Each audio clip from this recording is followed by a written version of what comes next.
I want to read to you a short story from one of my new books, Greek and Roman Myths, about the origin of humanity. Early Greek mythology had no agreed account of the origin of humanity. Sometimes humans emerged from clay, stones, or ash trees.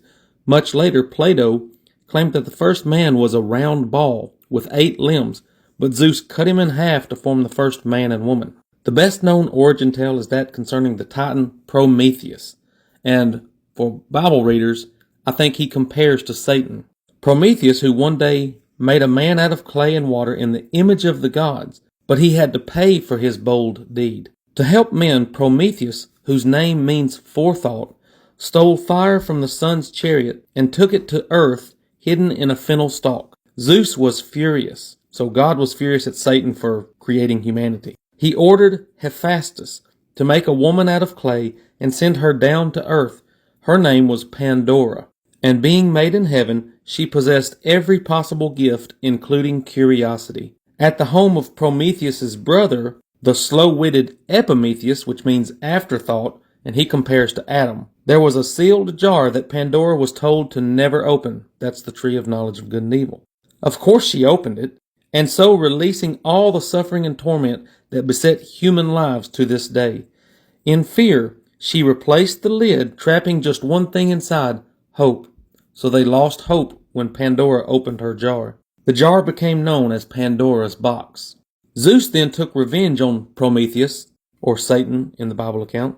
He had him chained to a rock on Mount Caucasus, where an eagle pecked out his liver. But he is immortal, and he cannot die, so the liver grew back in the night, and his torment started again with each new day. In another myth, Zeus sent a flood to drown all humans. Obviously, the Noah story. But this guy is called Deucalion. And Deucalion was Prometheus' son, or the son of Satan. And his wife, Pyrrha, who was the daughter of Pandora and Epimetheus. So she was the daughter of Adam and Eve. Deucalion built an ark in which they survived the flood.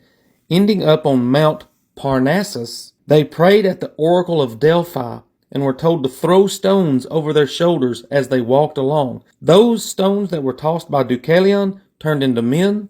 Those stones tossed by Pyrrha turned into women. Thus humanity was recreated by Deucalion and Pyrrha. According to Hesiod, in his Works and Days, there were 5 ages of humanity. In the first, the Golden Age, people lived in peace and plenty. The earth gave its riches freely.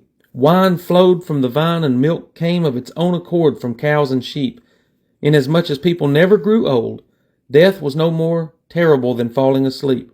So that's obviously comparative to the Garden of Eden before they ate the fruit. In the course of time, the Golden Age gave way to the Silver Age. For the first time, the year was divided into seasons, and people had to build houses to protect themselves from winter wind and autumn rain. Since all sons were subject to their mothers, there was no cause for war.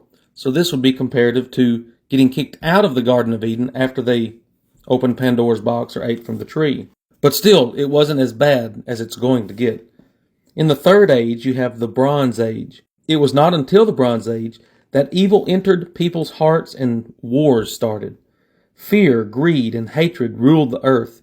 Next came the Heroic Age. This is the Fourth Age, when Zeus restored some human virtues in order to see heroes through the Trojan War and other semi-mythical events of early Greek history. But the worst age of all was the Iron Age, when weapons of iron helped people destroy each other.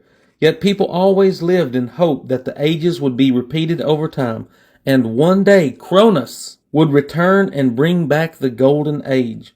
So we're waiting for Jesus to come back and make all things new again. And nature would again produce her gifts freely. Snake and weed would lose their poison. Goat and sheep would come home without need of a shepherd.